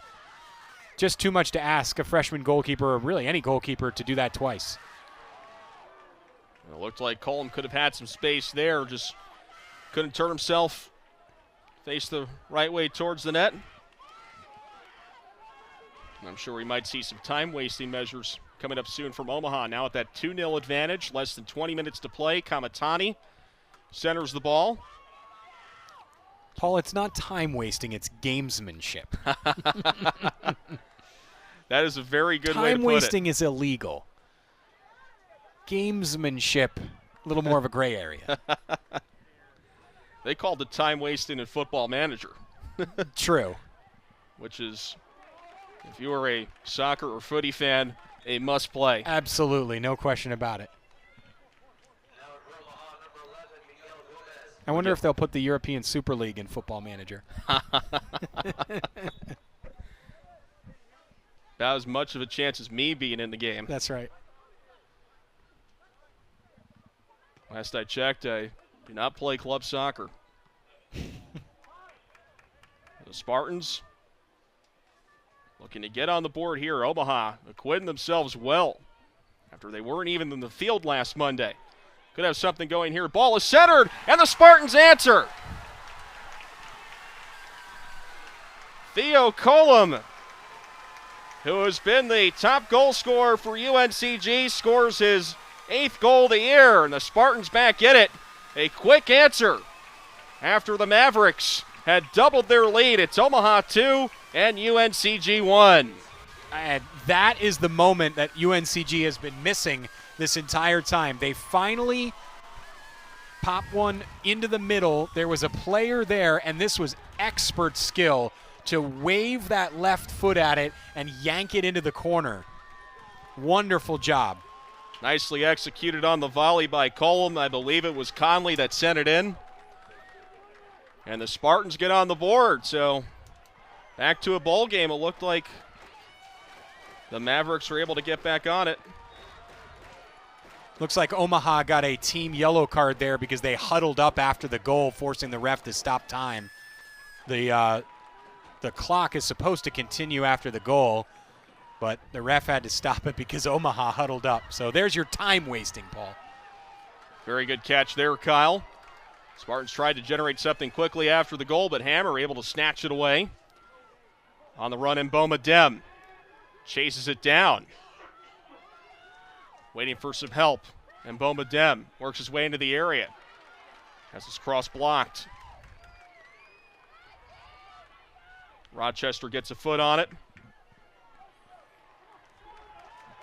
And the Spartans move it forward. Pollard will wait. And he'll play it inside the area.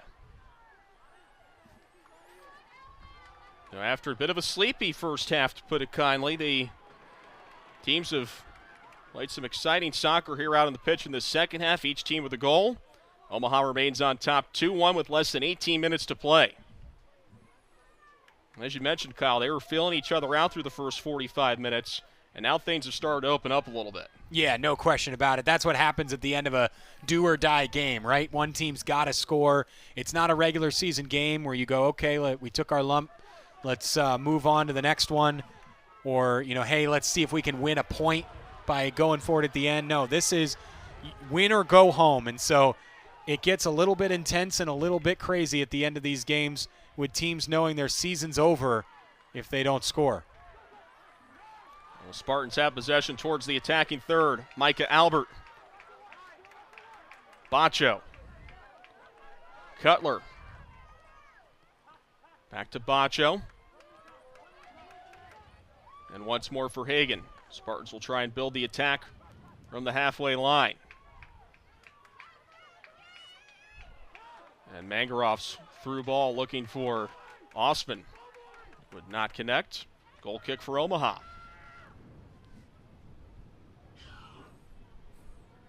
Coach Rich watches on. Second year at the UNCG, their first NCAA tournament appearance since 2010. Omaha did not have a program that year. It began the following year. They're in their second NCAA tournament. For UNCG, this is their 11th tournament at the Division I level. They were a Division III power in the 1980s. Won several national championships. Now Osman. Ball went behind the back. And the intended player Magaroff. Ayats takes it away, looking ahead for Mboma Dem. And here's Ayats again. And a foul. UNCG foul will give a free kick to the Mavericks. And that will allow Omaha to take the air out of this game a little bit. They'll take their time on the ball, as they should, and try to ease on back onto possession. Possession is not quite been Omaha's strength in this game, but the more they possess the ball now, the less defending they have to do. And Omaha retaining possession right now. Ayats. Stevie C trying to chase it down for the Mavericks. On the touchline, Ostman able to keep it in for UNCG. Sends it down the left flank. Nice defending there by Donis. Stop the charge from the Spartans. Final quarter hour to go. Mavericks built their lead to 2-0. The Spartans got on the board very quickly after the Kamatani goal to slice their deficit in half and make it 2-1. Thanks to Theo Colum. Albert. Bacho. Mangaroff. Nice ball for Albert at the top of the area. Rochester steps in, takes it away. Just a smothering defensive showing from Omaha here. You know, aside from the one UNCG goal, it has been every single time a Spartan player has touched the ball in or around the 18, they are swarmed by 2 or 3 black shirts. Just a smothering defensive performance. And again, you saw there on the ball at the top of that little arc at the top of the 18, just nowhere for UNCG to go with the ball. Micah Albert just completely swallowed up. As Tevin Rochester an excellent job of marking to make sure that Albert didn't have more space at the top of the area.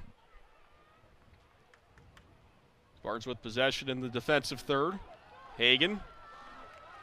And on the right flank for Cutler. Cutler still making his run. Cutler top of the area, drops it back for Bacho. Now Ostman. Ostman goes for goal, he scores! Monty Ostman has equalized for UNCG with 13:21 to play. You know what, Paul? Omaha took its 2-goal lead a little too early, right? And then just too much defending to do. And I said, you and I both agreed, Manny Ostman was going to be UNCG's best way forward to come back in this game. That one, though, did not expect a goal like that. Pretty much out of nothing. Standing still there at the top of the box and rifles one with a left foot. Found an opening and cashes in. Had to be accurate with that shot, and he sure was. 2 goals in 5 minutes for UNCG to equalize. And sometimes they say a 2-goal lead might be the worst lead in soccer. I know they say that in hockey. Yes, but in this case, it might have been for Omaha. They rested on their laurels a little bit. And just like that, UNCG has equalized. 2 quick goals after the Mavericks had taken a 2-goal lead. And you could tell this is a partisan crowd here at UNCG. One of 2 teams here in this tournament that get to host a game. Wake Forest is the other. They'll do so on Sunday. And Omaha had been playing very well here in what's essentially a road game in this tournament. And that home field advantage able to help the Spartans equalize here. And they're looking to take the lead. Cross sent in. Pollard able to get in front of it and prevent the Spartans from breaking this tie. Yeah, this is the problem now for Omaha. When you sit back and defend like this and eventually end up giving up the lead, now the other team has all the momentum. So UNCG on top of this game with still 12 and a half to go. All the momentum with the home Spartans right now. And like you said, the crowd, that is a factor here. Boy, it's been a while since we've said something like that, huh? Kind of nice. It very much is nice. So many of these people in attendance are vaccinated. It's nice to see a crowd out here enjoy an NCAA tournament game. This being the 2020 NCAA tournament, we should note that because they do plan to hold the 2021 tournament in its normal time in the fall. Nevertheless, biggest crowd that they've had here this year at UNCG Soccer Stadium, with recent restrictions being lifted in the state of North Carolina, which was well timed given the games going on across the state.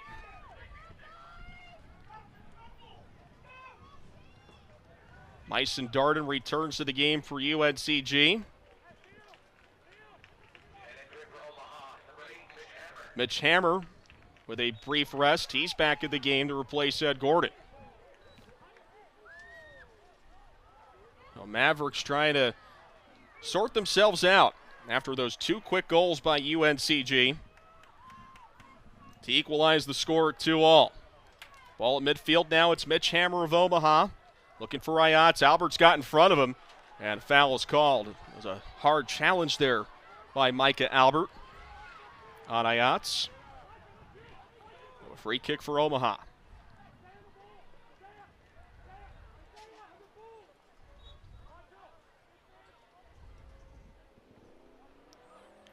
Ayats to take this free kick for the Mavericks. Goes for goal. And the Spartans will clear it out to midfield. There was one out by Cola momentarily, but Donis boot it back forward for the Mavericks. Bomadem trying to bar the Spartan over on the far side. I believe that's Conley. Now Ostman, who equalized for UNCG. Magaroff had his cross blocked by C. And C plays it off of Ostman for a goal kick. Paul, the difference between the last 10 minutes and the rest of the game so far to me has been, for most of the game, every time Omaha possessed the ball, they took the air out of the ball, and it took UNCG a couple of minutes to get its mojo back once that they had to do a little bit of defending. Now Omaha possesses the ball. When they give it back, UNCG goes right up and gets an opportunity, or at least creates something up front. That is the difference in this game. The Spartans feel like they have a lot more energy now than they did for much of the first 70 minutes or so of this game.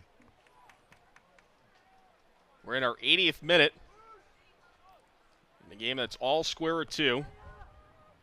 Rochester has it for Omaha. It goes off of Ostman and out in a touch for an Omaha throw. We've had a very exciting second half here in Greensboro with a trip to the second round on the line. Winner of this game will face the 4-seed Stanford Sunday evening. Albert. Back to Cutler. Sends a long ball forward. And Pollard gets to it first.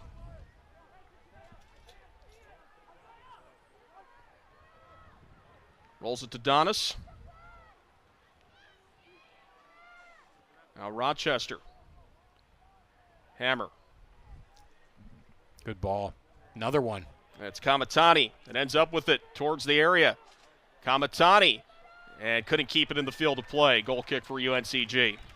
He clearly has that in his bag of tricks. We saw that just a couple of minutes ago, but I think that was a case of fool me once, fool me twice. You're not going to fool this UNCG defense twice with the same exact trick. But boy, he came close to it. Fresh legs on for the Spartans. Yes, that's Conley. And misidentified player earlier, but it's Conley that's back in the field as Albert will take a seat. Conley, you mentioned, one of those backline players that likes to move forward on the flanks for UNCG. Back on the field as Nicholas Wilde gets sent to boot this one away.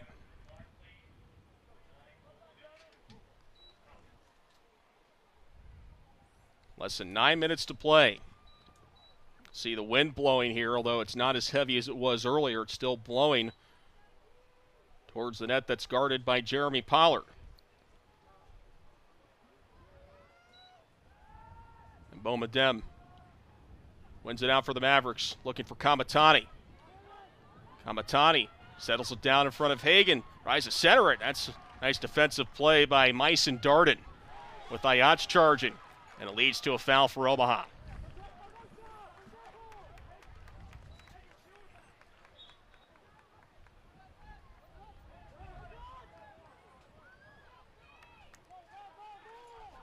Here's Cutler. Magaroff trying to latch onto it. And Gomez will let it roll for an Omaha throw.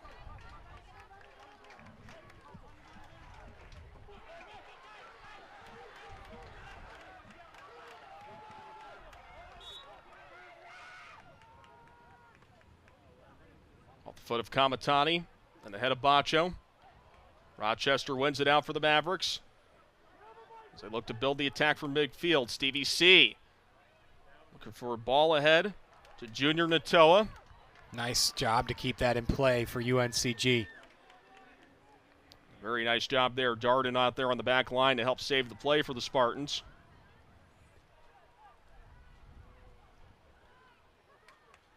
Here's Rochester for the Mavericks. That's a nice interception there. Ostman over on the left side of the area. Ostman couldn't get through the player, but it ends up being a corner for UNCG here in the late stages. Referee's going to go back and give a yellow card for an incident that he gave advantage to earlier.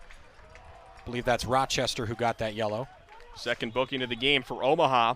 Desma picked one up earlier, so 2 players that are on the back line for Omaha carrying yellow cards in this one. Can't forget the team yellow card too, Paul. Yeah, you're correct. That's the 3rd yellow card. I don't quite know what that means exactly, but it is a thing that happened. So 3 yellows in the game, 2 of them assessed to players of the Mavericks. As the Spartans with a corner. They'll go short to Ostman. Now Bacho. Bacho sends in a low cross. Goes to the top of the area. And back out towards midfield. Mangaroff. Over to Colum, who scored the first goal for UNCG. Colum towards a near side post. Oh, that was a bit dangerous. As Cutler tried to charge in with the sliding attempt and just missed it. Again, Jeremy Pollard there to collect. Take another look at this from the right flank. UNCG hasn't used a ton of the right flank, but yeah, excellent ball in. Again, just missing that final delivery at the end. The chances continue to rack up for UNCG. It is hard for a team like Omaha to survive this many attacking moves over and over and over again. They have got to get on the ball just a little. Well, Spartans continue to knock on the door. Game that Omaha led from the 32-minute mark up until about 13 minutes to go here in our second half when UNCG equalized. So we're in the final stages of our second half. Here's Gomez, Rochester. Now Hammer. C on the right side. Didn't get a good foot on that, but Hammer takes it back for the Mavericks. Ledesma. Some space over on the left side is Gomez. It's met up by Cutler. Deals it backward to Ledesma. Hammer. Nice job to take it away. Nice ball. Oh. But Wilde able to get in front of Junior Natoa. As you said, it was a nice ball in his direction. Natoa just couldn't get to it, but a good idea from Mitch Hammer. Yeah, I think just a slight hesitation from Natoa. I don't think he realized the ball was on its way there until it was a little too late. Omaha, though, with a good attacking move. That's what they need. Take up some time, absorb some pressure with possession, and then go back and defend. We've seen Omaha. They know how to pick their spots. These goals on the counter, they're capable of it. And here's Ayats trying to start a counter. Natoa. Met by 3 Spartans.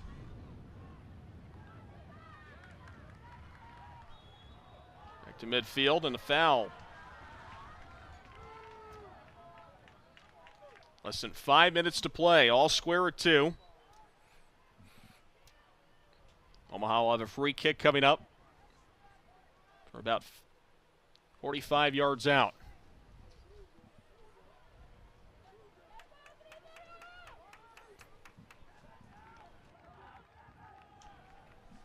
Tense moments here.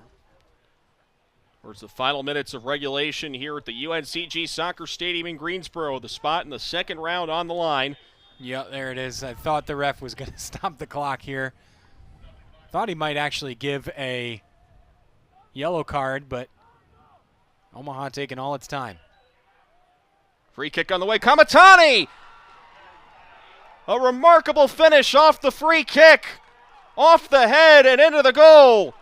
Kamatani with the brace And the go-ahead marker with less than 4 minutes to play as Omaha has regained the lead. It's the Mavericks 3 and the Spartans 2. It does not get any better than that from a set piece than what we just saw from Omaha. A fabulous delivery to the near post. An excellent job by Kamatani to lose his defender. And the flick inside the far post on the header. Actually, he went near post with it. I mean, just how do you let Kamatani go free like that? He's the one guy you have to guard.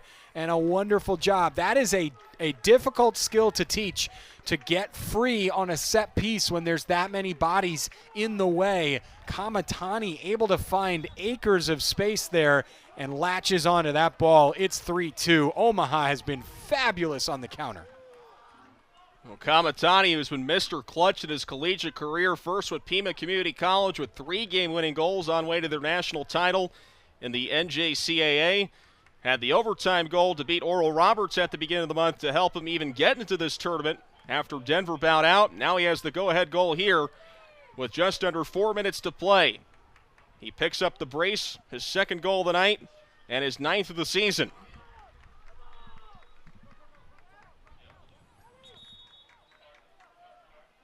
It's just hard not to recognize the skill that took for Kamatani, and just the finishing that he has, that capability of cropping up in the final 5 minutes yet again. What do we say about him at the start of the game? We spotlighted Kamatani. We said he is Mr. Clutch. Sure enough, comes through again. They have some defending, though, to do. Cannot say that this game is done and dusted just yet. Now with the way UNCG's attack has been in this second half, but time not on their side. 3:15 to play, and Omaha back on top after Kamatani's second goal of the match. The cross in. Now it's Ostman, who controls for UNCG, still on the attack. Sends one towards goal! Oh, that looked to be a little bit closer than expected, as Ostman looked to go right back at you with his second of the game and just missed by inches. Yeah, we saw him crop up kind of out of nothing for UNCG's second goal. Came close again.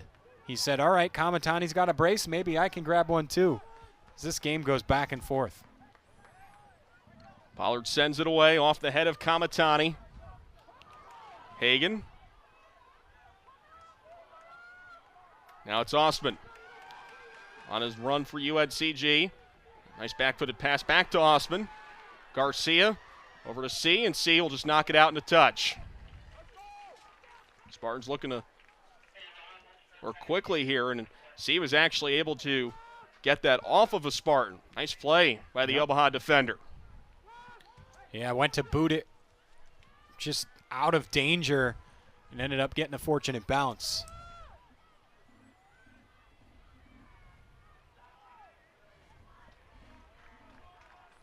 So now the Mavericks will try to do their best to play keep away through the last minute 45, holding on to a 3-2 advantage over UNCG.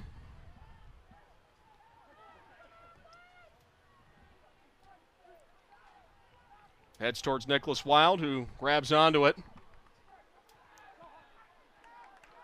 Wilde just one save off of 4 shots on goal by the Mavericks tonight.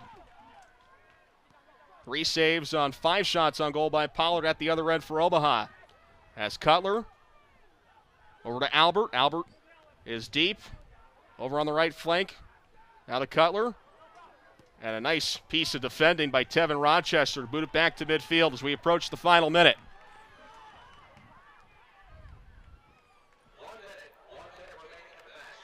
Natoa trying to knock it down. And it'll be UNCG possession. And they're going to stop the clock with 49 seconds to play as a Spartan is down on the far side of the pitch. That's Daniel Mangaroff. Yeah, it's all hands on deck now for UNCG.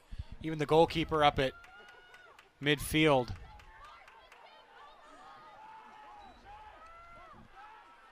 Ostman tried to get into the area, but it's knocked back out by the Mavericks. Bacho chases it down, deals it back to Wilde, who's playing well out of his net. Long ball upfield. is headed away by Gomez. Now Vignali. It goes calmly back towards Pollard. There's a heads-up play by Stevie C, no pun intended, using his head to get it back to the goalkeeper. Referee's going to stop play here as Tevin Rochester was holding his head, and the referee, with just 14 seconds to go, was all over that. Referee says, look, if your head is hurt, I have to stop play. That is in the rules.